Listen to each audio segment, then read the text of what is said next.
नमस्कार विद्यार्थी मित्रांनो, मी अर्चना पाटील आपले आजच्या या व्हिडिओमध्ये स्वागत करते। आज आपल्याला विषय मराठी इयत्ता 7वी पाठ क्रमांक 8 शब्दांचे घर ही कविता अभ्यासायची आहे। या कवितेचे कवी कल्याण इनामदार आहेत।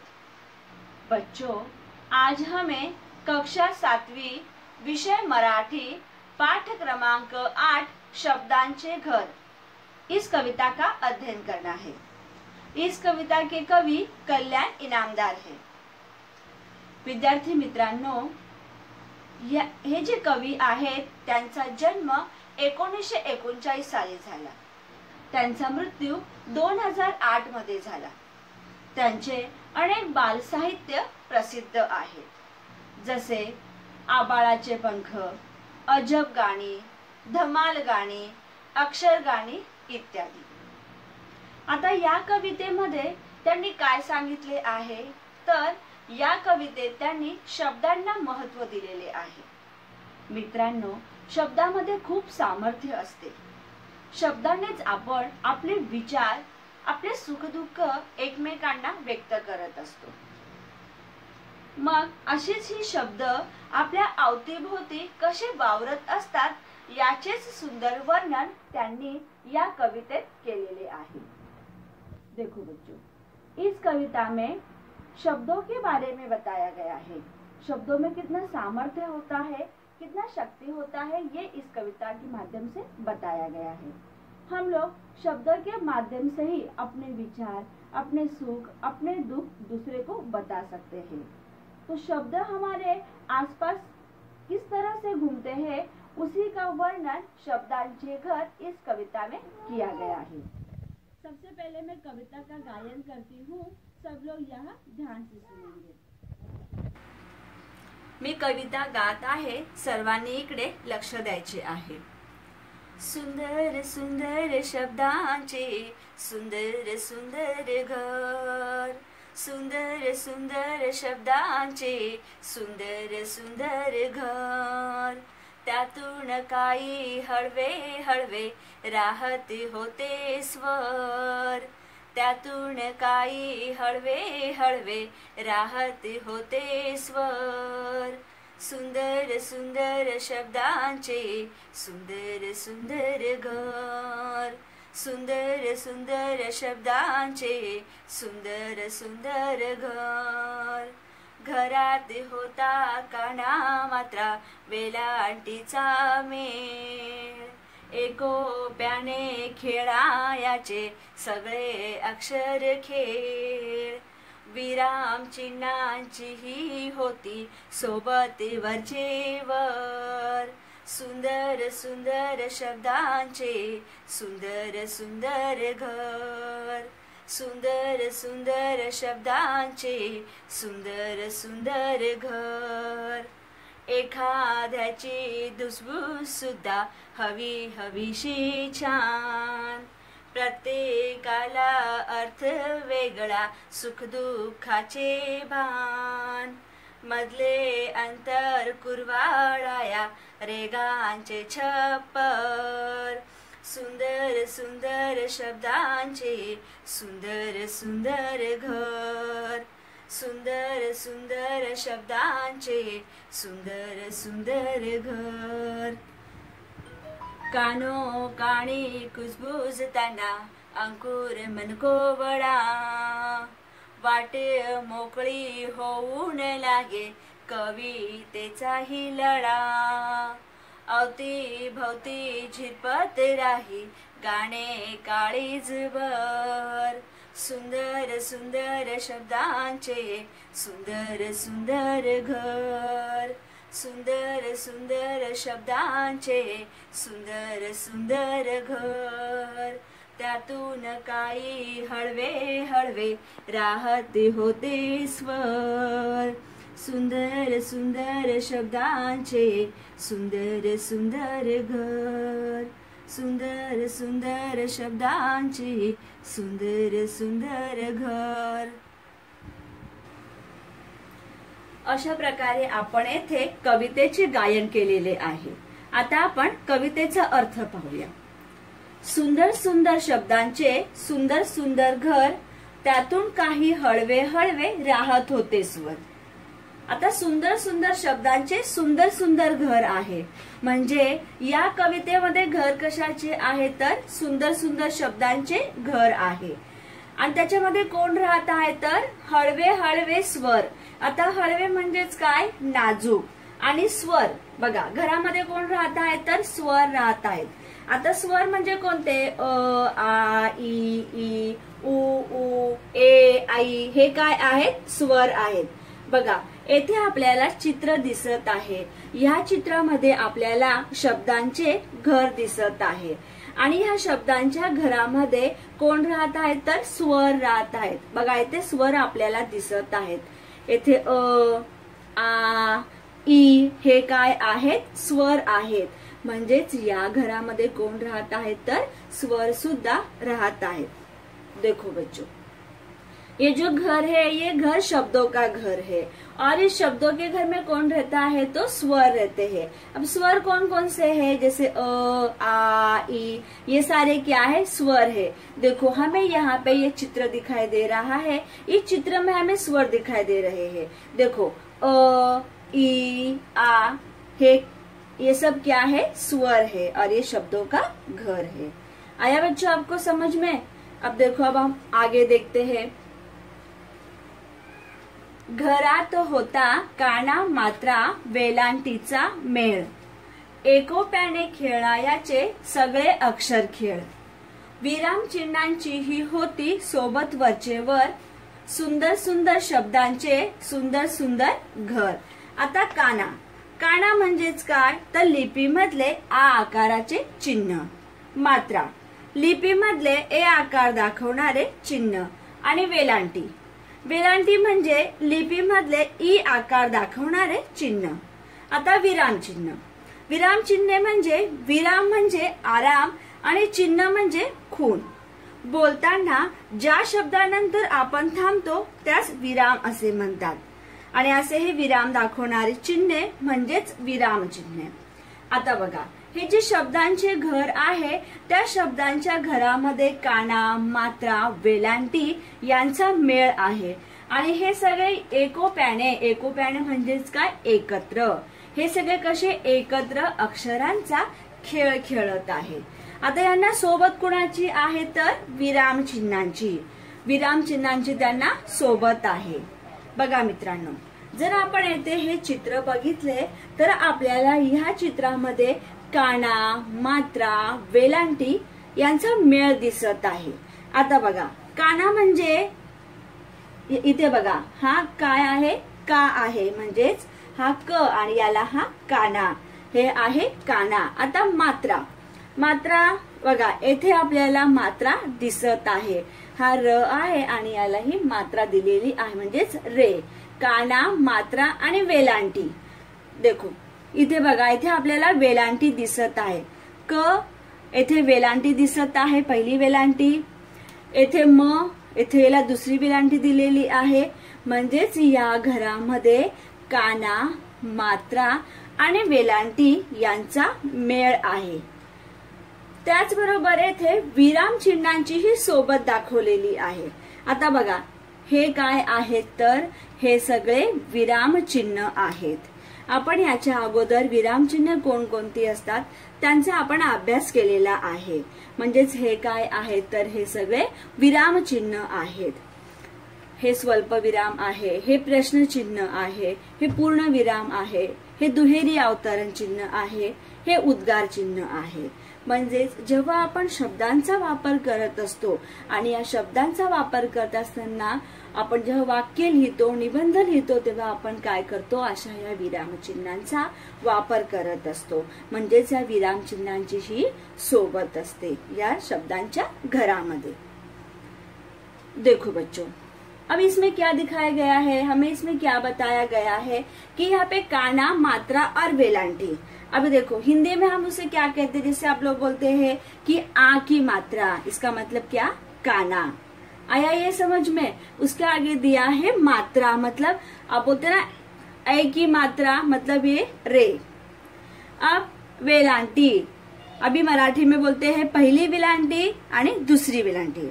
अभी हिंदी में आप क्या बोलते हैं, बड़ी ई की मात्रा छोटी ई की मात्रा, तो मतलब ये क्या हो गया, वेलांटी हो गया।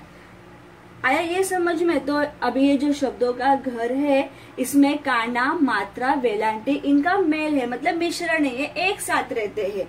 और इनको कौन और एक साथ देता है, तो विराम चिन्ह इनको साथ देते हैं। अब देखो यहाँ पे ये सारे क्या है, विराम चिन्ह है। हमने इसके पहले विराम चिन्हों के बारे में पूरा पढ़ा है। म्हणजेच काय तर या सुंदर सुंदर शब्दांच्या घरामध्ये काना मात्रा वेलांटी यांचा मेळ आहे आणि विराम चिन्हांची सोबत वरचेवर आहे। आता आपण पुढे पाहूया। एखाद्याची धुसफूस सुद्धा हवी हवीशी छान, प्रत्येकाला अर्थ वेगळा सुखदुःखाचे भान, मधले अंतर कुरवाळाया रेघांचे छप्पर, सुंदर सुंदर शब्दांचे सुंदर सुंदर घर। आता बघा धुसफूस, धुसफूस म्हणजेच काय, चिडचिड। आता आपल्याला एखाद्या शब्दाच्या माध्यमातूनच कळते की या वाक्यामध्ये चिडचिड व्यक्त केलेली आहे किंवा हा व्यक्ती चिडचिडत आहे। मग जेव्हा आपण शब्द किंवा वाक्य तयार करत असतो तेव्हा त्याच्यामध्ये एखाद्या शब्दाची चिडचिड सुद्धा या घराला हवी हवीशी वाटते आणि प्रत्येक शब्दाला अर्थ हा वेगवेगळा असतो। या शब्दाच्या माध्यमातूनच आपल्याला एकमेकांचे सुख दुःख कळत असतात, एकमेकांच्या सुखदुःखांची जाणीव होत असते। बघा भान म्हणजेच काय, जाणीव होणे। मग प्रत्येक शब्दाचा अर्थ हा वेगवेगळा असतो आणि त्यातूनच आपल्याला सुख आणि दुःखाचे भान हे कळत असते। आता मधले अंतर कुरवाळाया म्हणजेच काय, बघा दोन अक्षर मिळून एक शब्द तयार होतो, अक्षरांचा मेळ म्हणजे शब्द तयार होतो। आता या अक्षरांना एकत्र करण्याचे काम वरची रेषा करत असते, म्हणजेच मधले अंतर कुरवाळण्यासाठी रेघांचे छप्पर असते। येथे आपल्याला जर आपण हेच शब्द बघितले तर आपल्याला येथे या रेषा दिसत आहे, म्हणजे या रेषा काय करत आहे, अक्षरांना पूर्ण करत आहे। मग मधले अंतर कुरवाळण्यासाठी हे रेघांचे छप्पर असते आणि सुंदर सुंदर शब्दांचे सुंदर सुंदर घर। देखो बच्चों, हमें इसमें क्या समझ में आया कि कोई एक शब्द के माध्यम से ही हमें पता चलता है कि कोई व्यक्ति सुख में है, कोई व्यक्ति दुख में है, और हर शब्द का अर्थ कैसे होता है, अलग अलग होता है। और हर शब्द के अर्थ से ही हमें उसके भाव पता चलते हैं। तो मतलब क्या कि हर शब्द का अर्थ कैसा है, अलग अलग है। और दो मतलब जो शब्द अक्षर होते हैं उस अक्षरों को एक शब्द बनाने के लिए रेशा मतलब लाइन का उपयोग किया जाता है। तो इस तरह से ये सुंदर सुंदर शब्दों का सुंदर सुंदर घर है। पुढे पाहूया। कानोकानी कुजबुजताना अंकुर मन कोवळा, वाट मोकळी होऊन लागे कवितेचाही लळा, अवतीभोवती झिरपत राही गाणे काळीजभर, सुंदर सुंदर शब्दांचे सुंदर सुंदर घर। आता याचा अर्थ काय होतो, तर एकमेकांच्या कानात ते मनातले नुकतेच उमललेले कोवळलेले भाव कुजबुजून सांगतात, भावना मनात ठेवत नाहीत, मोकळ्या करतात। भावनांची वाट मोकळी करताना कवितेचा लळा लागतो, प्रेमळ कविता तयार होते, सभोवताली मनभर गाणे पाजरत राहते। असे हे सुंदर सुंदर शब्दांचे सुंदर सुंदर घर आहे। बघा आता याच्यामध्ये आपल्याला काय सांगितलेले आहे की आपण काय करत असतो, आपले भाव, आपल्या मनामध्ये जे विचार असतात, जे आपले कोवळे मन असते ते आपण काय करतो, एकमेकांना सांगत असतो। मग त्याच्यामधूनच काय होते, कवितेबद्दल आपल्याला लळा म्हणजेच का प्रेम, वाट मोकळी होते आणि कवितेबद्दल आपल्याला प्रेम निर्माण होते। मग अशा प्रकारे याच्यामध्ये या कवितेमध्ये शब्दांचे महत्व सांगितलेले आहे। आता येथे आपण काही शब्दार्थ पाहूया। हळवे नाजूक, स्वर सूर, मेळ मिश्रण, धुसफूस चिडचिड, भान जाणीव, लळा प्रेम, झिरपत पाझरत, काळीजभर मनभर। अशा प्रकारे येथे आपण ही कविता अभ्यासली आहे।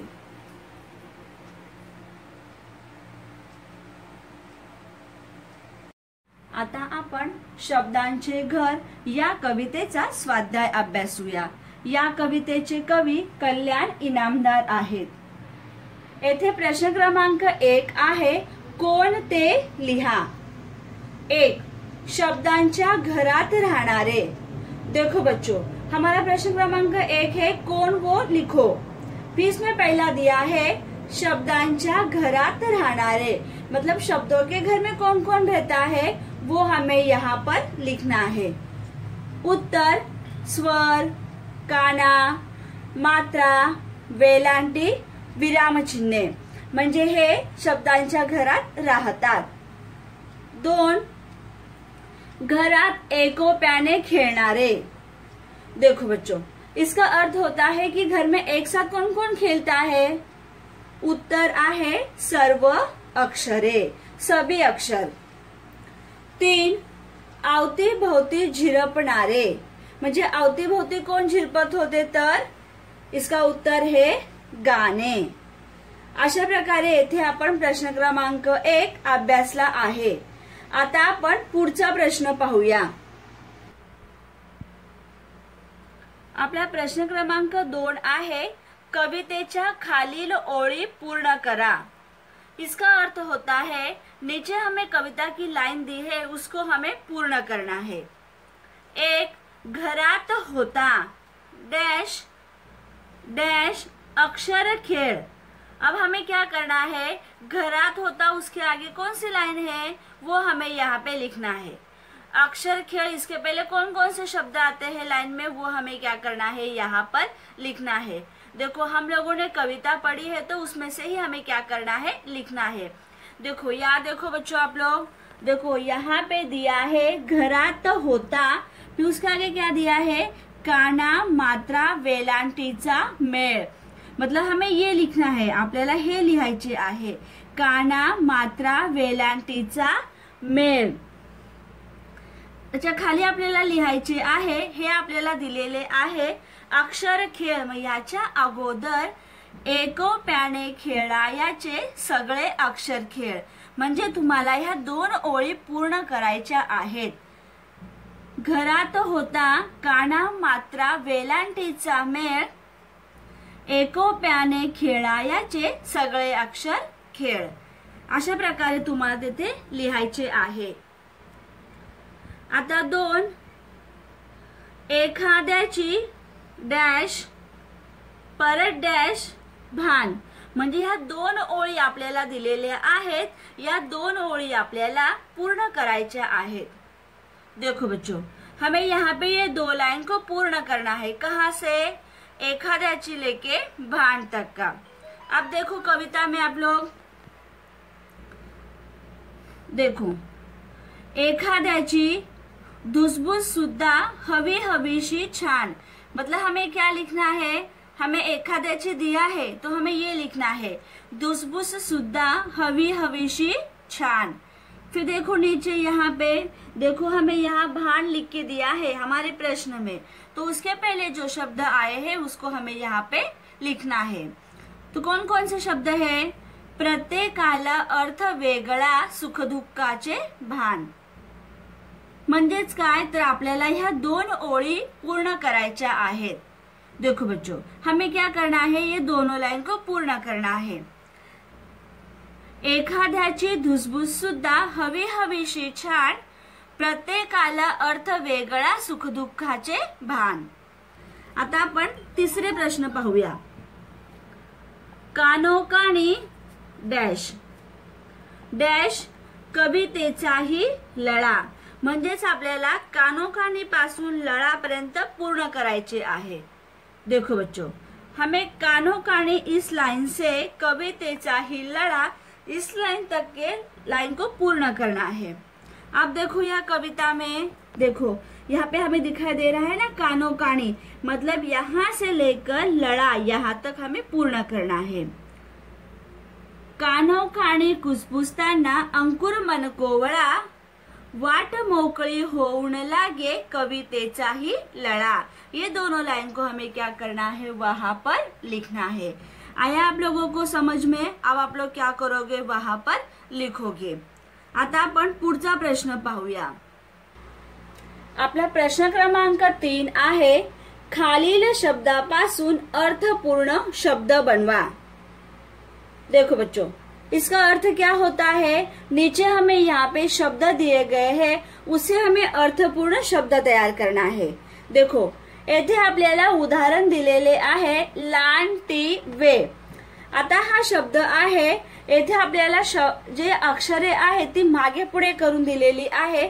आपल्याला येथे अर्थपूर्ण शब्द तयार करायचा आहे। जसे येथे तयार केलेले आहे, वे लांटी, म्हणजे हे कवितेमध्ये होते।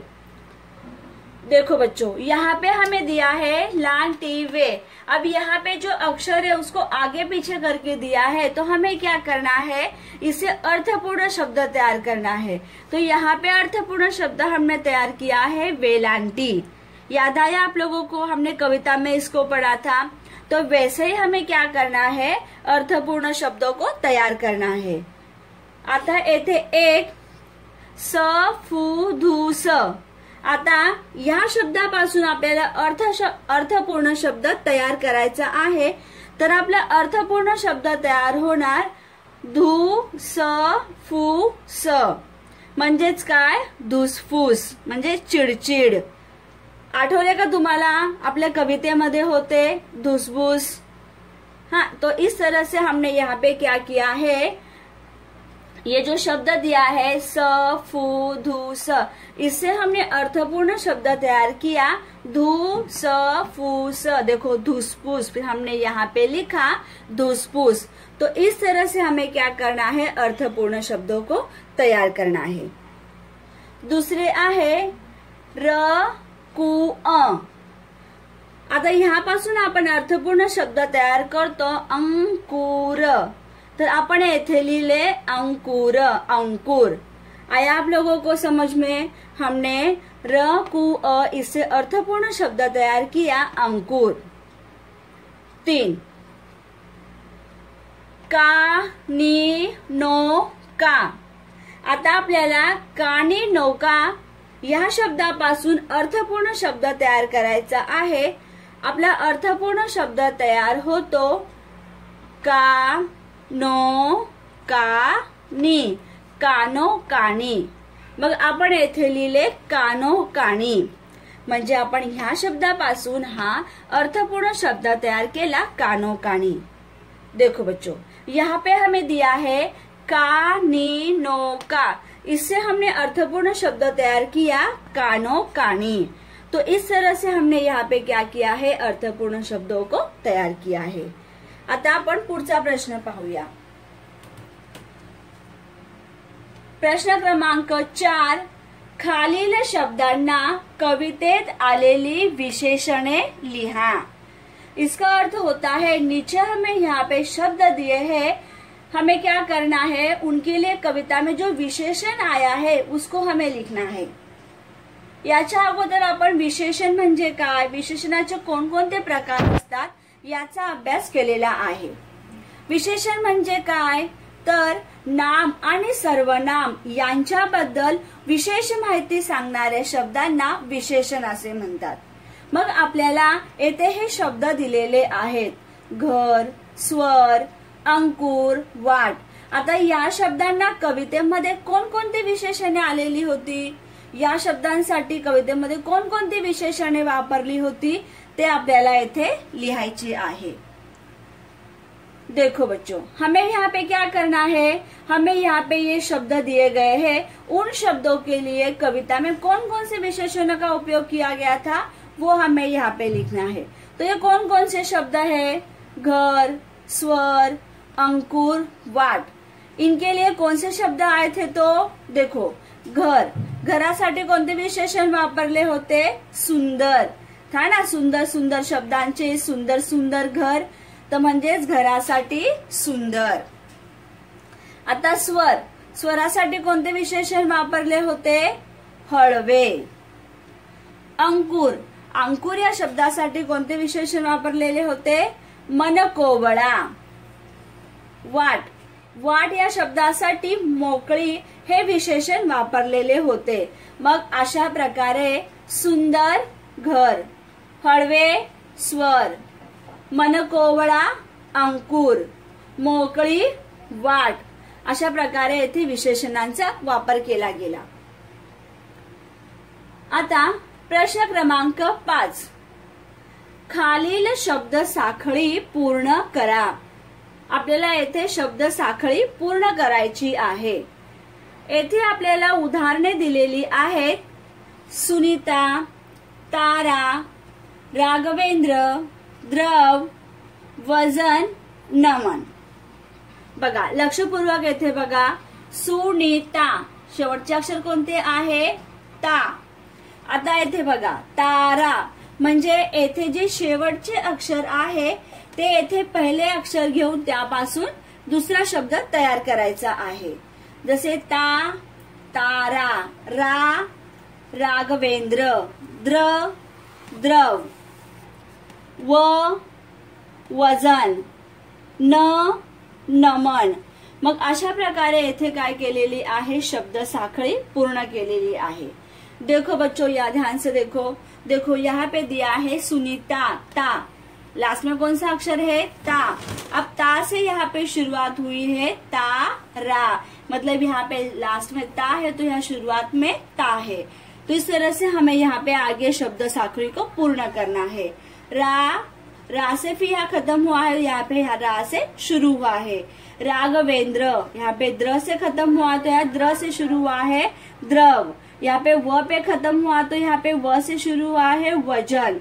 यहाँ पे न पे खत्म हुआ, यहाँ से न से शुरू हुआ है नमन। तो हमें क्या करना है? यहाँ पे इस तरह से इस शब्द साखड़ी को पूर्ण करना है।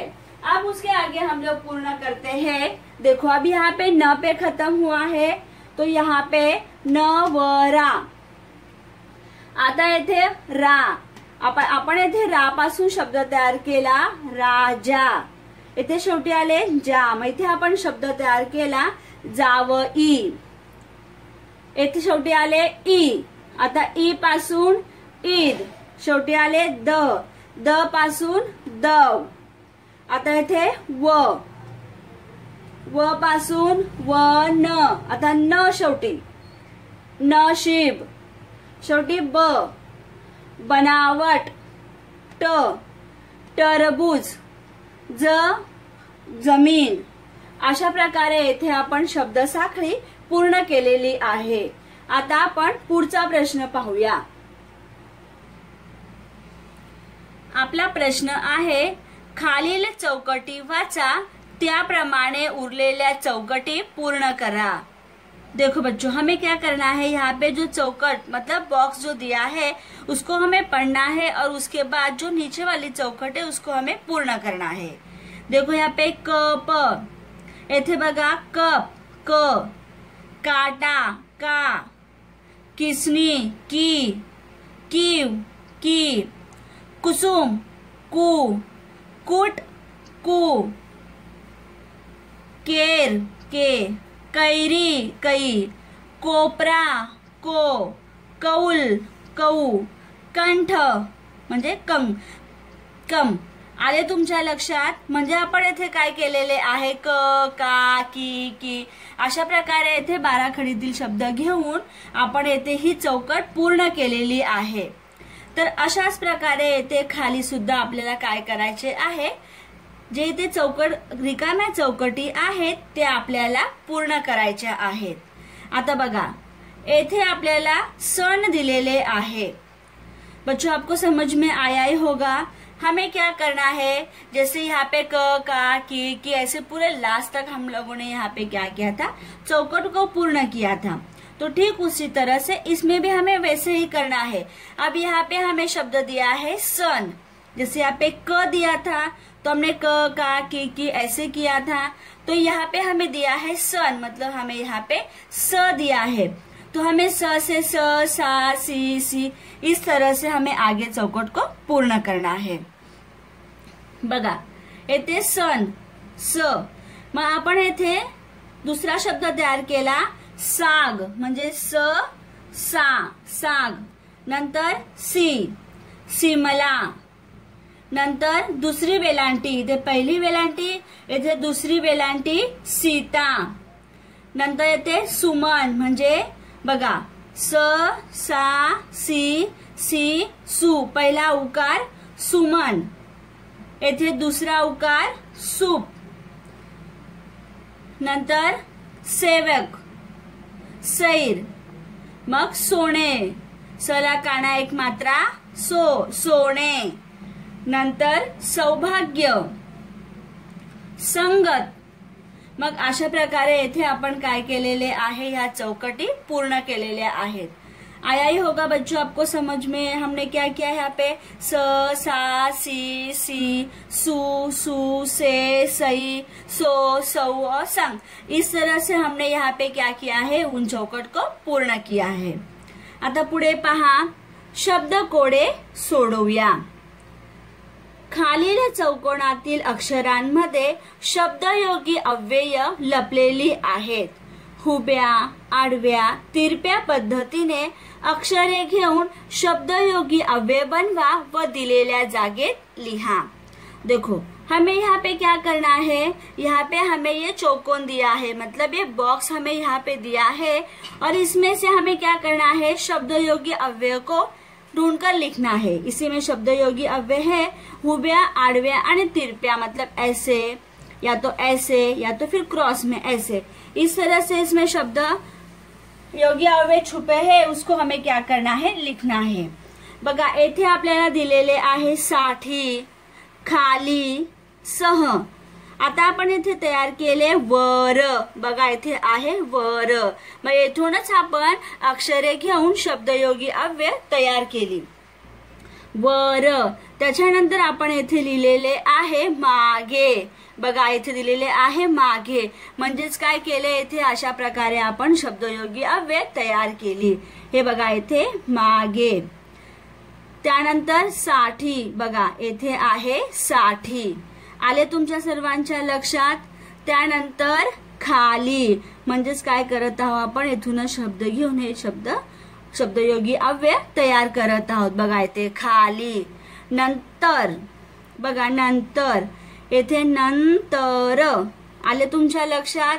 त्याच्यानंतर सह, बघा इथे सह। प्रमाणे, कळतंय ना सर्वांना, प्रमाणे। त्यानंतर आपण तयार केले सकट, त्यानंतर आपण तयार केले पुढे, बघा पुढे। त्यानंतर आपण तयार केले नजीक। अशा प्रकारे काय केले आपण, येथे शब्दयोगी अव्यय तयार केलेली आहेत। अशा प्रकारे आज आपण शब्दांचे घर ही कविता अभ्यासली आहे। आता तुम्हाला काय करायचे आहे, आपण जे शब्दार्थ पाहिले आणि जो स्वाध्याय आपण अभ्यासला तो तुम्हाला तुमच्या वहीत लिहायचा आहे आणि ज्या दिवशी आपला ग्रुप ओपन होतो त्या दिवशी तुम्ही जो स्वाध्याय आपल्या वहीमध्ये सोडवला आहे तो तुम्हाला ग्रुप मध्ये पाठवायचा आहे। धन्यवाद बच्चों, मिलते हैं हम अगले वीडियो में।